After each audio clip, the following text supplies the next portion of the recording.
Okay, good morning students. Welcome to online class. Now today we shall be doing this chapter number 5, The Silver Lining. And the author of this chapter is Dr. Chaman Nahal. Now this chapter has got many characters. So when you read the chapter, you will be little confused that who is who. So I will explain to you the characters first and then the explanation will be done. Now when you will read the lesson I am not going to read the lesson, I would request you to read the lesson so that you will understand when I will be explaining to you. Now the characters are Mr. Bhandari and Mrs. Bhandari. They are the parents of Pramodini. Now who is Pramodini? Pramodini is the daughter of Mr. and Mrs. Bhandari and she is deaf and dumb. Then comes to the author. Chaman Nahal is the author and he is narrating the whole story of the silver lining, and he is also the guest and he is addressed as Mr. Dhandal. Now fourth one is Mr. David. He is another guest who is seemed to be a strange visitor and who was also deaf and dumb. Now this person, actually Pramodini is deaf and dumb and the parents are having a complex and they cannot share it with everyone. So the story is based on Pramodini. Now they were always feeling awkward to speak to the strangers or the visitors because they had a guest house, and whenever the guests arrived, they were uncomfortable to say that their daughter was deaf and dumb. But fortunately, Mr. David came as a stranger guest who was a person who helped her to gain confidence even though she was deaf and dumb. Actually, the message which this story gives is that one has to stay positive at all times and never lose hope, because at any cost every problem is having solution. So I shall start my explanation now.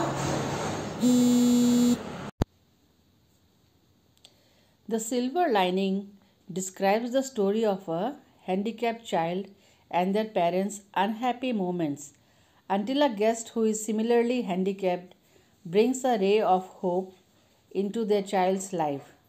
His views about judging a man's outward appearance is that a happy man who puts on an appearance of happiness may be crushed deeply within, while an idiot may be truly happy. Chaman Nahal narrates his experiences during his stay at a private guest house in one of the hill resorts where one of his friends had recommended. It covered all the facilities that generally lacked in advertisements, and it was a silent resort.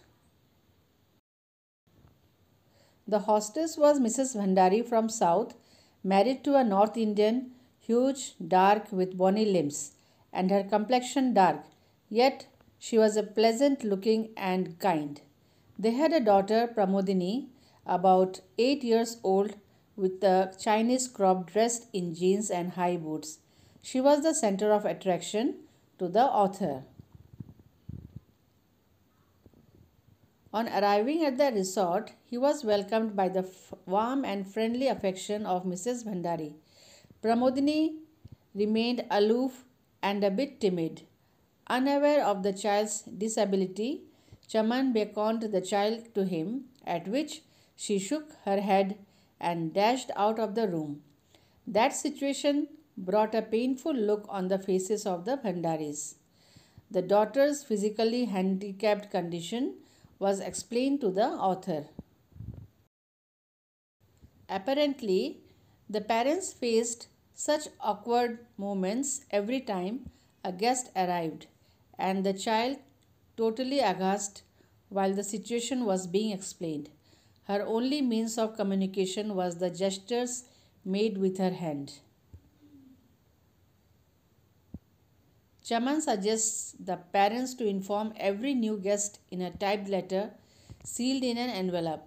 The letter was a brief note on the child's handicapped situation and had a request that the visitor should refrain from approaching Pramodini and asking her any questions. Chaman relates the incident when on one day there arrived a strange visitor, Mr. David. He was barely 25 and had an unkempt appearance. After reading the note in the sealed envelope about Pramodini, he had rushed out into the courtyard and darted out towards her. Mr. David's sudden impulse had shocked the parents, who thought that he was being rude. That moment of curiosity in the air was broken by the sound of a gun exploding shrill laughter. It was a wonder and amazement for the Bhandaris.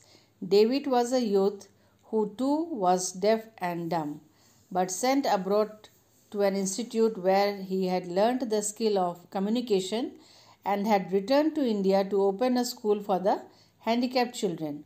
He was eager to make Pramodini his first student and disclosing his truth to the Bhandaris thrilled her parents. Their joy knew no bounds and they were filled with gratitude towards Mr. David. The story ends with the description of Mrs. Bhandari as the happiest woman in the world and her laugh expressed as a carefree girl. Thank you.